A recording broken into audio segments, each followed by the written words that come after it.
Vamos a comenzar entonces. Hoy nos toca el libro de Éxodo.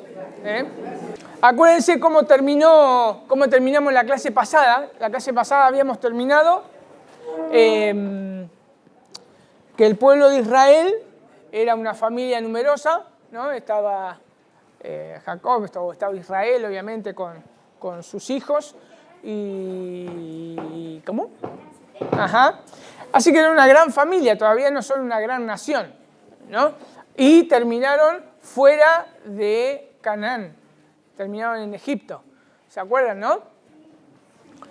Así que bueno, ahora el libro de Éxodo sigue ese relato. Esperen que ya me olvidé esto.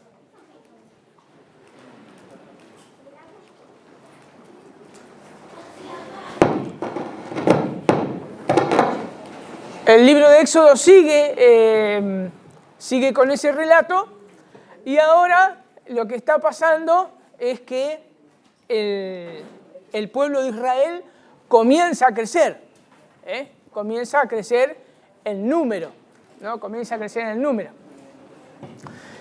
Y ocurre lo siguiente, es que ¿qué es lo que nos dice el libro de Éxodo? ¿Qué nos comienza a relatar?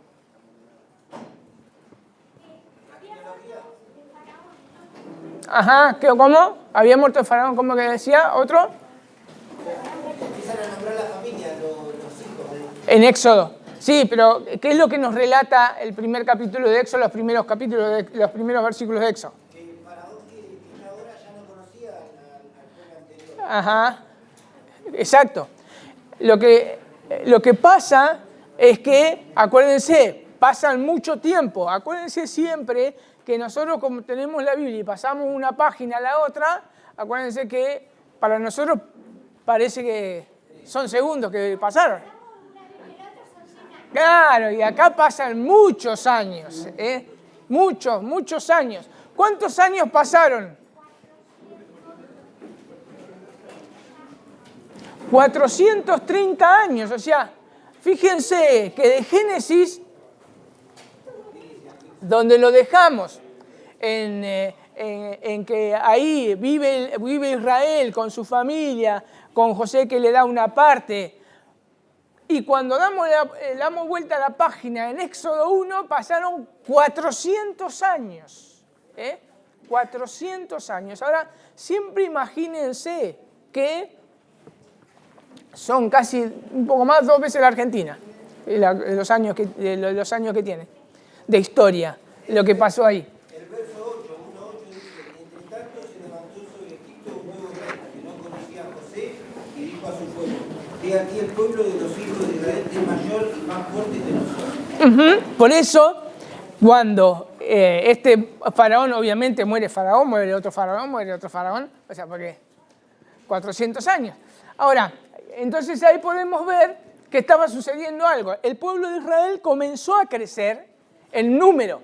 O sea que la promesa de Dios se estaba cumpliendo. Estaban siendo una gran nación, pero una gran nación dentro de Egipto, ¿no? No en el lugar donde Dios le había dicho a Abraham que iba a ser en Canaán.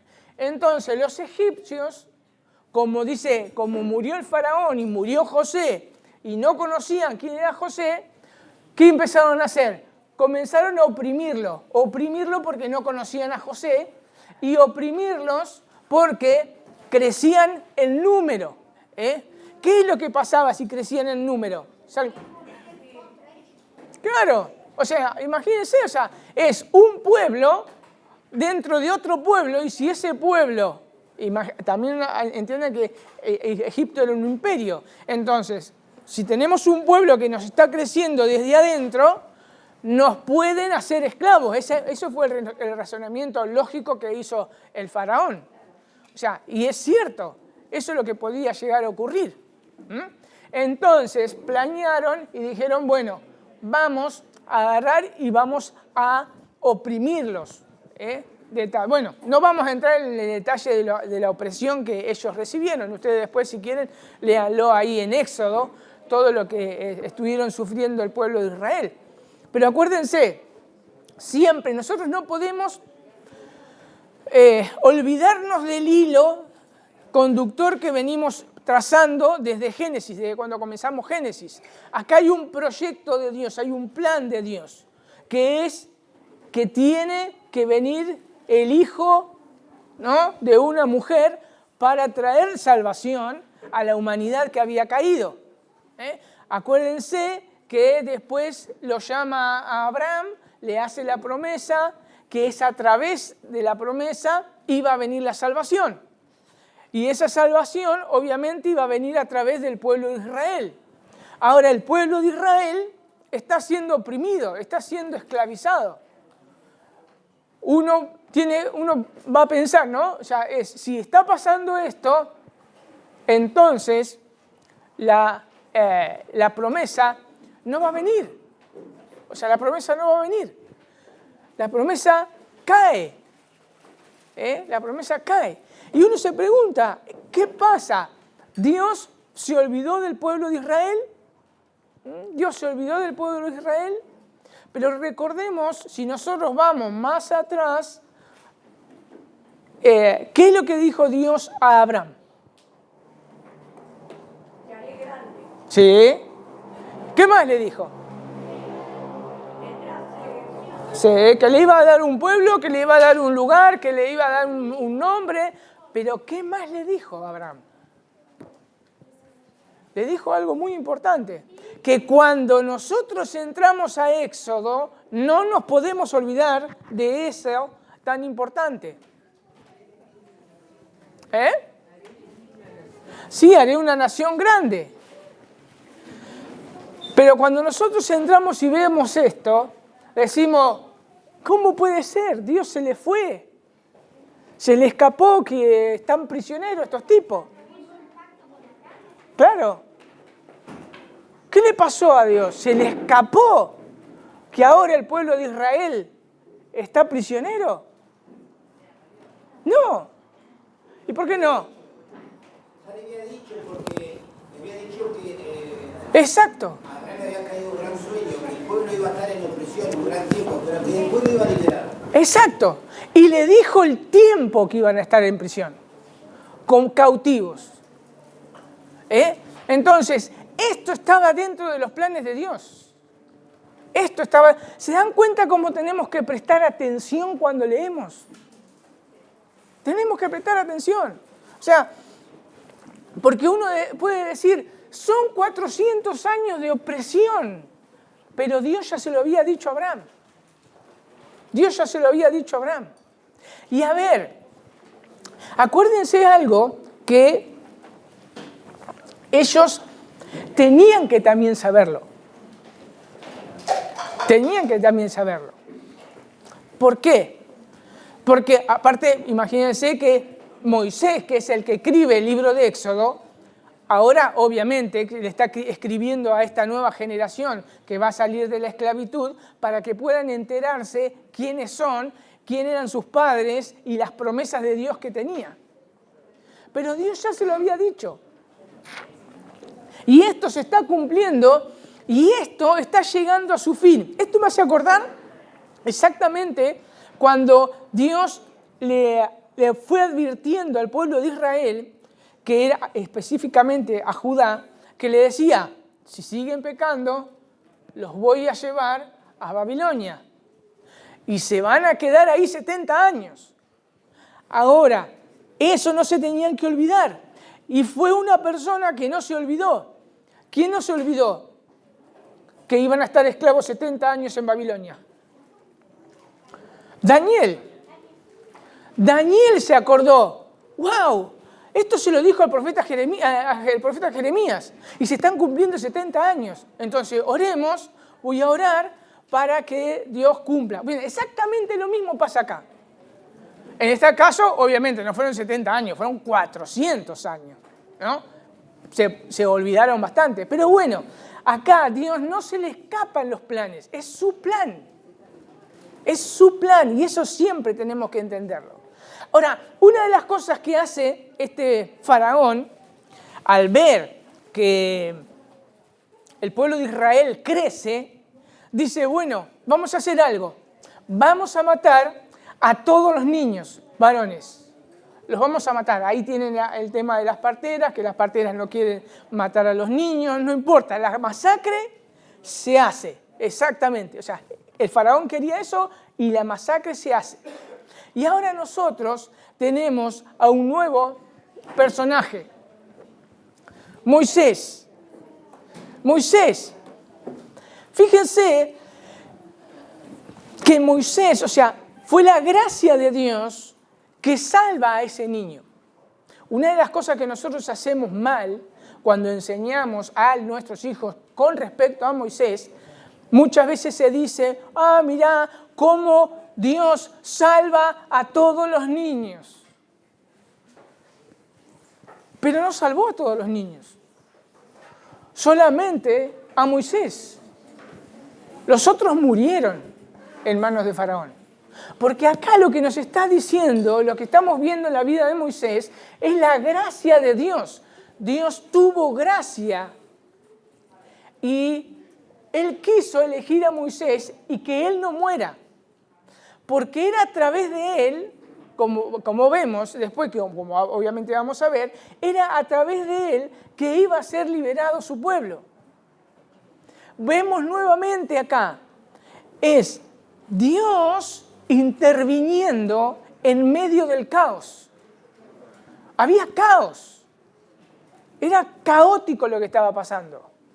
Y en medio del caos está la gracia de Dios eligiendo una persona pequeñita para que no muera, y todos sabemos la historia, que la madre y la tía ya lo dejan ahí en el río, y estaba la hija de Faraón que se estaba bañando, lo agarra, y fíjense todos los planes perfectos de Dios que lo llevan a ser criados como príncipe, porque eso es lo que fue criado así Moisés, como príncipe del hijo de la hija de Faraón, y a su vez, obviamente, como buen israelita, porque lo cría la madre. Entonces, los principios judíos los iba a tener, porque la madre se los iba a transmitir. Pero a su vez, estaba recibiendo un conocimiento que nadie podía recibir, que solamente recibían conocimiento intelectual, obviamente, eran los príncipes en ese entonces. Y fíjense, si nosotros hilamos bien fino, es aquel que va a estar escribiendo los primeros 5 libros. Necesitaba tener ese conocimiento. Necesitaba ese conocimiento académico. Y todo eso Dios lo planeó perfectamente. Perfectamente. ¿Por qué?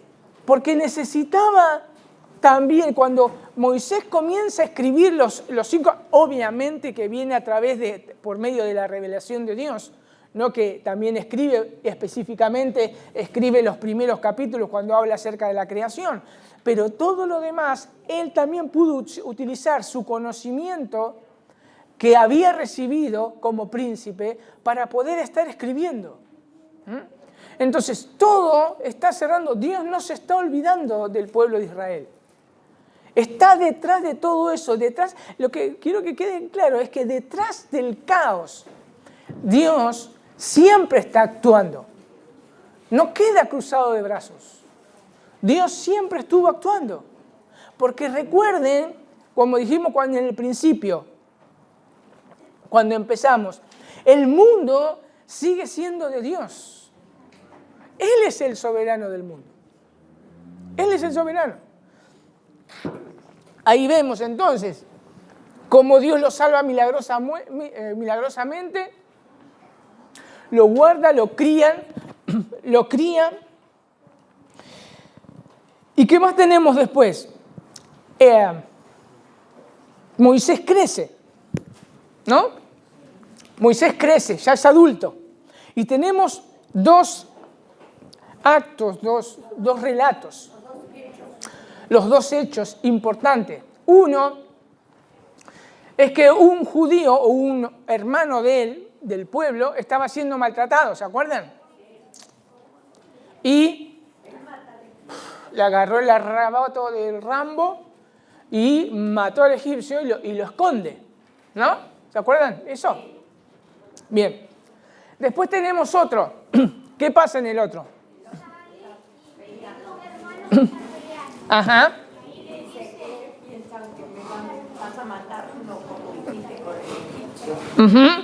Pero él, entonces, ¿qué hace con los hermanos? Con esos que estaban peleando. Exacto. Actúa como mediador. Fíjense una cosa. Actúa como salvador, actúa como mediador. Cosas que nosotros no tenemos que perder de vista. Pero ellos no.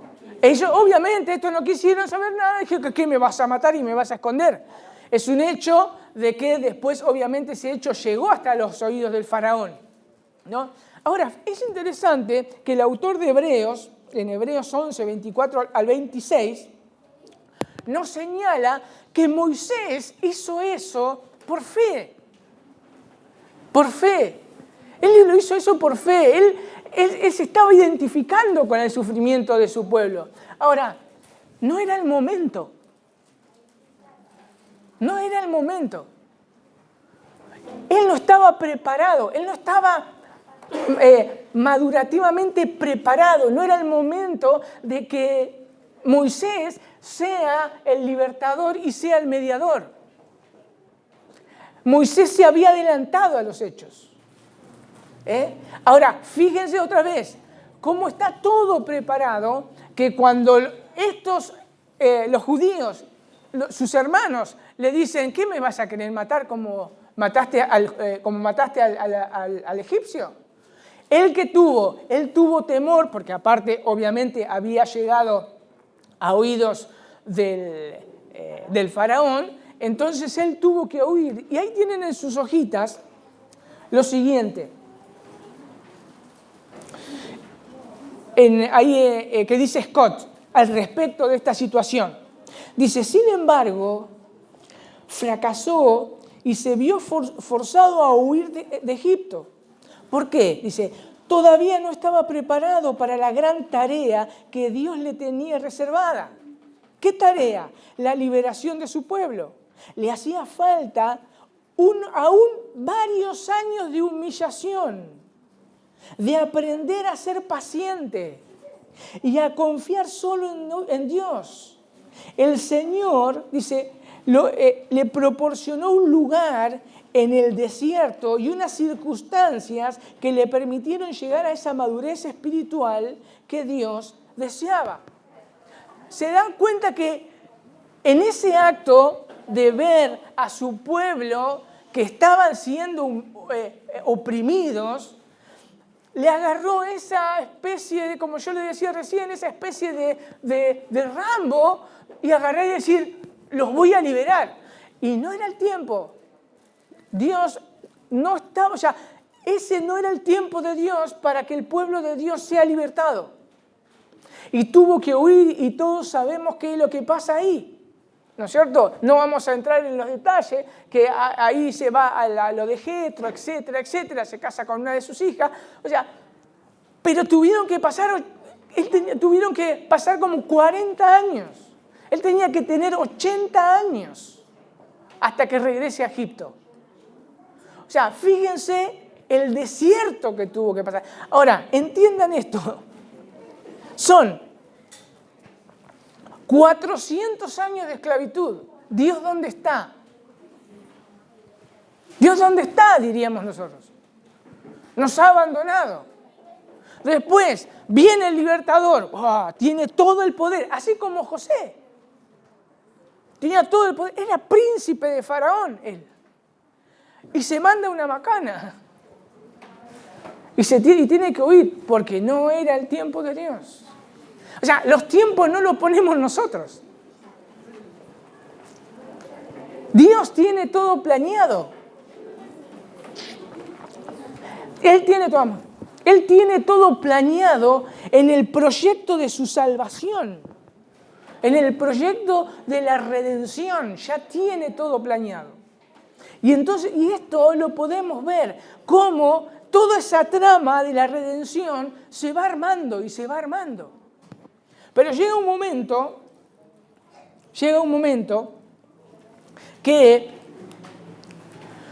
Dios es fiel a su pacto. Dios recuerda su pacto. No es que Dios se haya olvidado, obviamente, o sea, porque Dios no se olvida, pero bueno, o sea, ahí lo podemos encontrar también. Acuérdense que son palabras para que nosotros las podamos entender. Pero Dios recuerda su pacto, que dice, y oyó Dios el gemido de ellos, y se acordó de su pacto con Abraham, del pacto con Isaac, del pacto con Jacob, y miró Dios a los hijos de Israel y los reconoció Dios.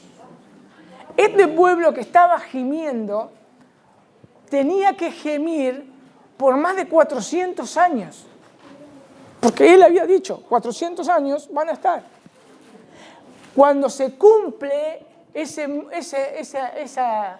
tiempo y el gemido de ellos, la oración de estas personas llegan a Dios, y Dios es un Dios de pacto. ¿Qué es lo que nosotros tenemos que entender acá? Que Dios no es hombre para que mienta, ni hijo de hombre para que se arrepienta. Él dijo, ¿y no lo hará? ¿Habló y no lo ejecutará? Él lo había dicho desde el principio. En Génesis 3, va a venir un hijo de la mujer y te va a aplastar la cabeza. Le dijo a Abraham, yo te voy a hacer una nación grande, te voy a dar esta nación, te voy a dar esta tierra, y dice, tu nación va a ser como la arena del mar, las estrellas del cielo, y te voy a dar un nombre. Y pactó con Abraham. Y Dios no se va a olvidar nunca. No se va a olvidar nunca. Dice, para que por dos cosas inmutables, hablando del pacto de Abraham, ¿no?, en las cuales es imposible que Dios mienta, tengamos, y esto es lo que tenían que tener, y esto es lo que nosotros tenemos que tener, que vivimos bajo el nuevo pacto, que va a venir por segunda vez el Señor a buscarnos y a terminar con la injusticia. Tengamos un fortísimo consuelo los que hemos acudido para asirnos de la esperanza puesta delante de nosotros. Esa es la esperanza que tenía que tener el pueblo de Israel. Él es fiel. Él es fiel. Y esa fidelidad, acuérdense que ya Moisés no está en Egipto, está en pleno desierto. Dios llama a Moisés. Y es interesante, ustedes lo pueden ver, ahí yo le puse después los versículos de Éxodo del capítulo 3, versículos 7 al 10. Y es interesante porque ahí nosotros vemos la zarza que está ardiendo, ¿no? Obviamente no hay tiempo porque ahí se puede ver, hay varios atributos de Dios que se pueden ver en la zarza ardiendo, pero está pasando algo, o sea, Moisés mira algo que no se está consumiendo. ¿Qué es lo que está pasando? Dice, ¿qué es lo que está pasando? Es Dios que se está manifestando, obviamente, para poder estar hablando con Moisés. Y es interesante porque algunos comentaristas hablan de que cuando se hace una repetición, tenemos varias cosas. ¿Vieron cuando dice, de cierto os digo? O sea, de cierto. Bien. Hay dos aplicaciones. Una es cuando se hace una repetición, es como si nosotros lo ponemos en negrita o lo subrayamos. La otra, cuando se llama por el nombre, es una manera amorosa de llamar a una persona. Eso pasó con Samuel. Esto pasa con Moisés. Moisés, le dice. Dios está llamando a una persona de una manera amorosa, lo está llamando en medio de su gloria. La representación que se estaba viendo ahí era el Shekinah de Dios, la gloria de Dios manifestada. Es interesante lo que dice Juan Calvino en su institución, al principio de todo de la institución de Calvino. Dice, si uno, yo lo voy a parafrasear, si yo me quiero conocer a mí, primero tengo que conocer a Dios. Conociendo a Dios, me conozco a mí. Me conozco a mí. Y cada una de las personas que vieron la gloria de Dios, no fueron las mismas. Moisés en ese momento se inclina delante de la gloria de Dios. Y desde ese momento, Moisés no iba a ser la misma persona. Eso pasó exactamente con otra persona. Pasó con varias personas, pero en el Nuevo Testamento pasó con una persona que se encontró con la gloria de Dios. ¿Quién? Pablo. Y es exactamente lo mismo. Jesús, cuando lo llama a Pablo, no lo llama de una manera arrogante, diciendo, ¿qué estás haciendo? ¿Qué estás haciendo? Sino, lo llama exactamente igual, Saulo. Saulo. ¿Quién es el Señor? La gloria de Dios lo resplandeció, la gloria de Cristo resplandeció a Saulo. Y Saulo no fue el mismo. Y se llamó el apóstol Pablo. Ahora, esa gloria, obviamente, ya les digo, es para hablar muchísimo. Para hablar muchísimo. Pero esa gloria es Cristo. ¿Por qué? Porque la gloria de Dios, Él es la manifestación de la gloria de Dios, según Hebreos. Él es la luz que vino, dice Juan, al mundo y que los hombres rechazaron. Toda persona que se enfrenta a la luz de Cristo, a la gloria de Cristo, es transformada para siempre. No van a ser más las mismas personas. Y esto es lo que estaba pasando con Moisés. Eso es lo que estaba pasando con Moisés. Se enfrentó con la gloria de Dios para ser otra persona. Fue transformado en ese momento, en ese encuentro. Fue transformado por la gloria de Dios. Dice, bueno, ahí tienen algunos, creo que...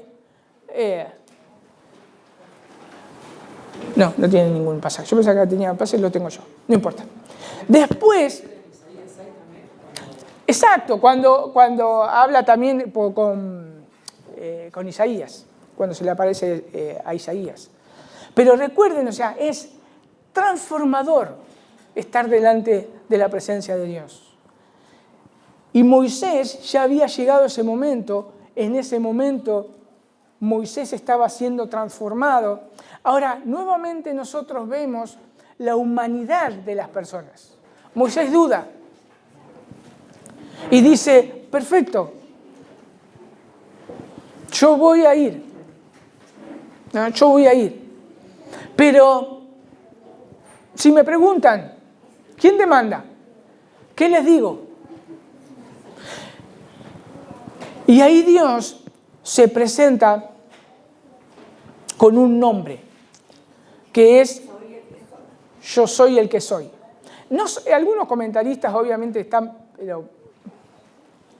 mal ubicados, que dice, muchos han dicho que Dios le estaba diciendo, ¿qué te importa? Yo soy que soy, yo soy quien soy.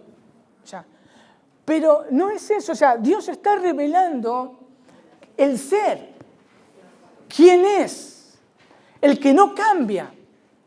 Es más, dice ahí también R.C. Sproul, dice lo siguiente, si en la antigüedad, si nosotros le hubiésemos preguntado a cualquier persona de la antigüedad, ¿quién es Dios? Ellos nos iban a decir, yo soy el que soy o Yahvé. Porque el nombre dice algo. El nombre dice algo. Por eso nosotros vemos, cuando nosotros leemos ahí la Biblia y hablan, fíjense que siempre se llama fulanito de tal porque, o sea, su nombre representaba algo. Y Isaac significaba risa, porque se rieron. O sea, y así cada uno significa algo. Bien, Dios está revelando al pueblo de Dios, diciéndole, yo soy. Todo. Se le está revelando todo. O sea, obviamente, acá otra vez, no tenemos tiempo para hablar acerca de Dios. Me encanta una explicación también, también de Sproul. Él dice que estaba dando una clase, en el seminario y él dice, yo no sé por qué, dice, pero entró, dice, una chica, dice, que quería lucir su anillo de diamante, de compromiso. Y aproveché esa oportunidad. Él estaba hablando del yo soy. Y dice, felicitaciones. Le dice, ¿estás comprometida? Sí. Dice, ¿y quién es el susodicho? ¿Quién es el afortunado? Y le dice, es Juan, le dijo. Literalmente, no estoy inventando nada. Es Juan. Dice, Juan. Bien, dice, ¿y qué le viste a Juan? Dice, ¿por qué estás enamorada de Juan? Porque es guapo. Dice, dice, pero mira Pedro, él es más guapo. Dice, es más, dice, salió junto con la reina, sorteado junto con la reina, o sea, él es el rey, o sea, que él es superior en belleza. Y ella dice, sí, claro. Dice, entonces, ¿por qué te enamoraste de Juan? Porque él es atlético. Pero Pedro, dice, también es atlético. Es más, es el capitán del fútbol americano de ahí. Dice, entonces, tiene que haber algo. ¿Por qué te enamoraste de Juan? Dice, porque es inteligente. Pero Pedro va a ser premiado y va a recibir una beca por sus buenas calificaciones. Dice, y ahí vio la frustración de esa muchacha. Y dice, y la chica dijo, ¿por qué Juan? Y dijo, exacto, porque es Juan. Porque el nombre dice todo. Es Juan. Listo. Yo soy. Yo soy. Con el yo soy es suficiente, Moisés le dice. Yo soy. Así le dirás, y es más, y dice, así van a recordarme por siempre. ¿Yo me estoy olvidando? Sí, me estoy olvidando de todo lo... Bueno, ahí tienen ustedes el gozo. Que también lo tienen ahí ustedes, que hablando acerca de Moisés anteriormente. Pero entonces, Moisés tenía que revelarle a este pueblo que el Dios todopoderoso, el Dios creador, el Dios infinito, el Dios santo, Dios los iba a liberar. Sí. ¿El segundo pacto es la venida del Señor? No escuché.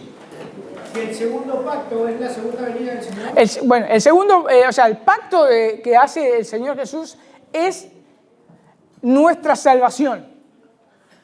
La segunda venida es otra cosa, va a venir. Va a venir, pero el pacto, el nuevo pacto, vendría a ser, el nuevo pacto, es el último pacto, o sea, que hizo Dios con nosotros y nos aseguró nuestra salvación.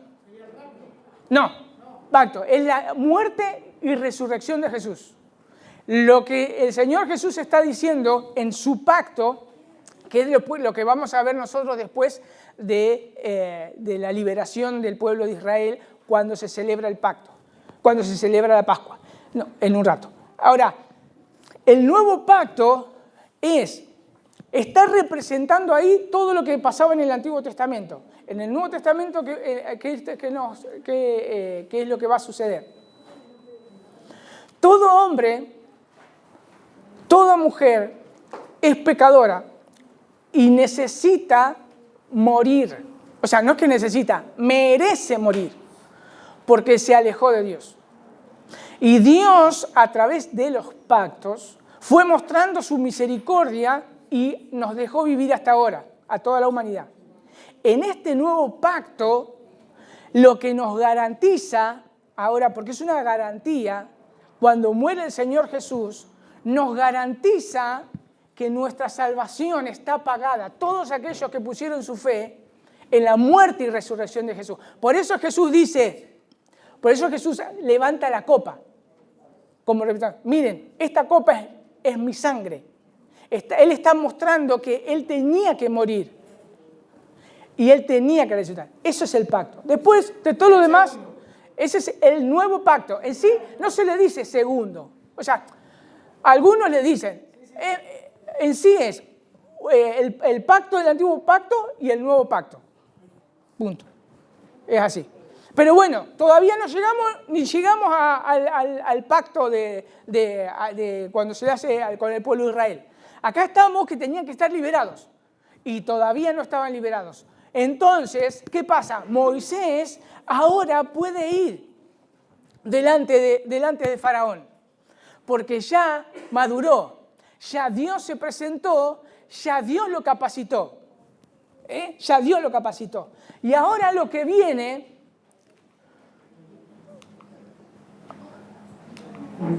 bueno, ahí está, fíjense, está lo que Dios le dice, ¿no? Y respondió Dios a Moisés, yo soy el que soy, etcétera, etcétera, etcétera. Vamos a pasarlo para que no... Ahora se enfrenta con el faraón. Otra situación espectacular también. Imagínense, no se olviden nunca esto. El faraón era lo máximo en la tierra. Era el faraón, el soberano. Nadie lo podía pasar. Ahora Moisés se tiene que enfrentar ante el faraón en nombre de Dios. Y vemos ahí dos cosas. Es como si fuese una lucha de titanes. En un momento Faraón es el soberano que, soberano de la tierra, es un señor opresivo porque los tenía oprimiendo al pueblo de Israel y tiene cautivo, obviamente, a Israel. Ahora, Dios es el soberano universal. Es un Señor amoroso y no los va a tener cautivo a los de Israel, sino los iba a liberar. Entonces, ahí el representante iba a estar frente al faraón, Moisés y Aarón. Y nosotros ahí vamos a ver un montón de cosas que van a hacer, ahí ustedes tienen, son de Éxodo del capítulo 5 al capítulo 11. Vamos a ver ahí las plagas. ¿Se acuerdan de las plagas? Obviamente no vamos a estar hablando de todas las plagas, pero ahí lo que está mostrando es la soberbia del faraón. Cuando ustedes leen el capítulo 5, versículo 2, le dice, cuando se enfrenta con Faraón, Moisés, le dice, deja ir a mi pueblo, dice Dios. Le dice al Faraón. Y Faraón le dice, ¿quién es Dios? Yo no lo conozco. No lo conoce. Entonces, ahí va a mostrar Dios su poder. Y comienzan las plagas. Pero lo interesante de todo esto, otra vez, fíjense, es cómo Dios le dice al faraón, deja ir a mi pueblo. Hay una identificación de Dios con su pueblo. Y pasa exactamente lo mismo hoy con nosotros. ¿Cómo le dijo Dios, cómo le dijo el Señor Jesús cuando se le apareció a Pablo? Saulo, Saulo, ¿por qué me persigues? ¿Y a quién estaba persiguiendo Saulo? A la iglesia. Estaba persiguiendo al pueblo. Y hay una identificación. Dios se identifica con su pueblo. Y entonces podemos ver, fíjense cómo nosotros podemos relacionar Antiguo Testamento y Nuevo Testamento. Dios no cambia. Dios no cambia. Siempre Él quiere liberarnos, nos mandó un libertador, Jesucristo, y se identifica con su pueblo. Se identifica. De tal manera que ya no sé qué más. El propósito de la identificación era esto, de las plagas era demostrar que Dios está por encima de todo y desacreditar a los dioses egipcios. Esto lo dice un comentarista más que todo, lo van a ver. Cada plaga, dice este comentarista, apuntaba a un dios egipcio. Cada plaga era, este es tu Dios, ¡pah! No sirve para nada. Porque ese Dios no podía sacar la sangre del agua, no podía, el otro Dios no podía sacar las ranas ni los piojos. Entonces, Dios es el soberano, está por encima de todo. Eso es lo que le estaba demostrando. ¿Se dan cuenta? Yo soy Dios. Y se lo estaba demostrando obviamente al pueblo que iba a ser liberado. Porque tenían que volver a confiar. Vamos más rápido. Y la última plaga que ustedes tienen ahí es en Éxodo 12, que es la última plaga, es la muerte de los primogénitos. Y es interesante porque acá estamos en Éxodo 12. Acompáñenme un cachito a Éxodo 3. Fíjense que está hablando, hoy volvimos otra vez al llamado de Moisés. Éxodo 3, versículo 21.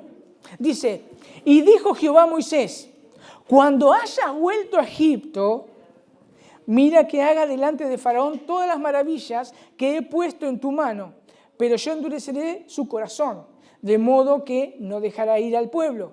Y dirás al Faraón, Jehová ha dicho así, Israel es mi hijo, mi primogénito. Ya te he dicho que dejes ir a mi hijo para que me sirva, mas no has querido dejarlo ir.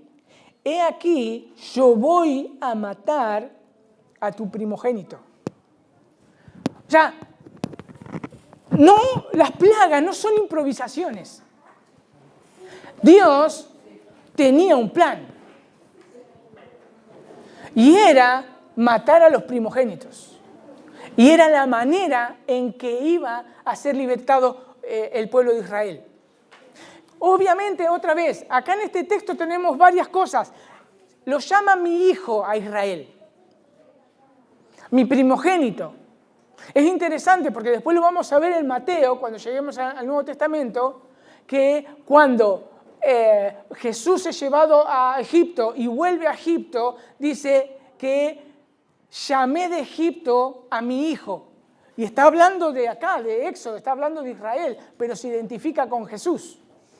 Entonces, tenemos que empezar a ir relacionando el plan de Dios. El plan de Dios. Ahora, Dios ya sabía que este momento iba a pasar.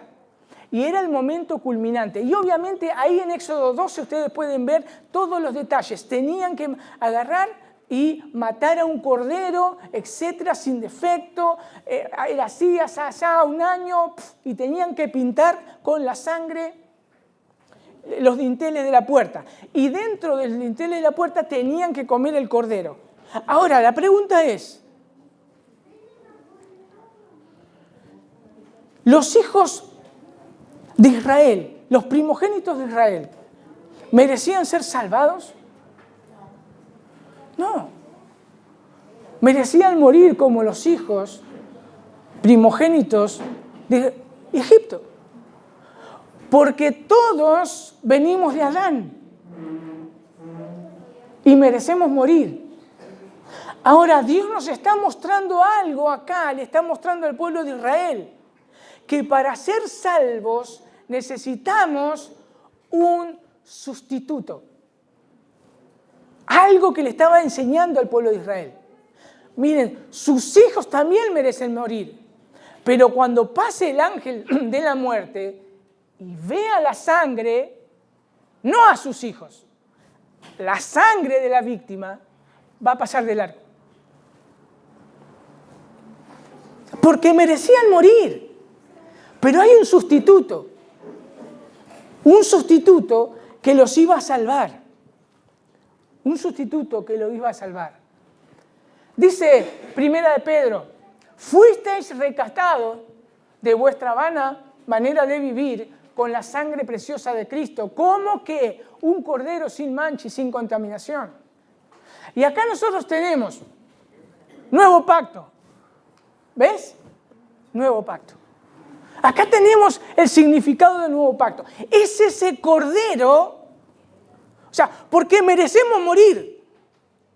Y ahora, Cristo es ese cordero donde Dios ve la sangre que está sobre nosotros y pasa de largo su ira.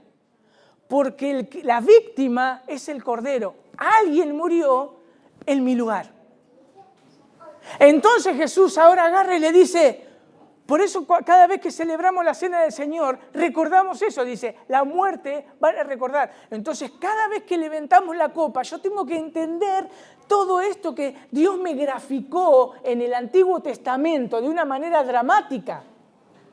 Es matando un cordero, poniéndolo en los dinteles, pasando el ángel de la muerte, donde hay lloro, porque hubo oscuridad en ese momento, lloros porque todos sus hijos habían muerto, pero dentro de la casa de los judíos que estaban selladas sus puertas con la sangre, había vida.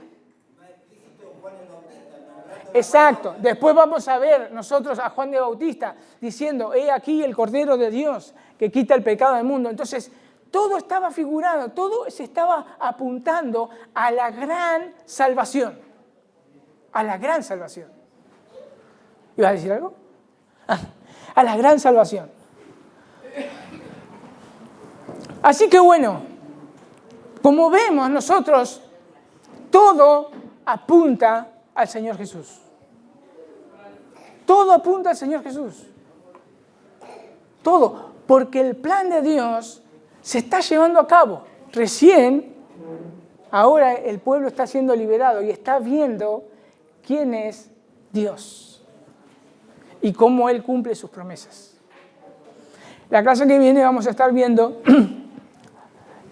esa liberación, o sea, cómo ese pueblo ahora sale de Egipto. Bien, ¿hay alguna pregunta? ¿O alguien quiere agregar algo que me he olvidado? Gracias por la clase, muy bueno.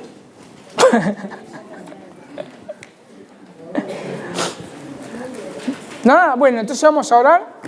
Señor, te damos gracias porque vemos gracia y misericordia, Señor. Y queremos exaltarte, queremos adorarte y te damos gracias porque tenemos un sustituto, tenemos un mediador, el mediador del nuevo pacto, nuestro Señor Jesús. Señor, abre nuestros ojos cada día, ilumina nuestra mente, Señor, para ver este glorioso mensaje del Evangelio, para recordarlo y alabarte, Dios, porque lo único que podemos hacer es adorarte, nada más, con semejante salvación que nos has dado, Señor, y todo por pura gracia. Gracias, bendito Dios, en el nombre de Jesús. Amén.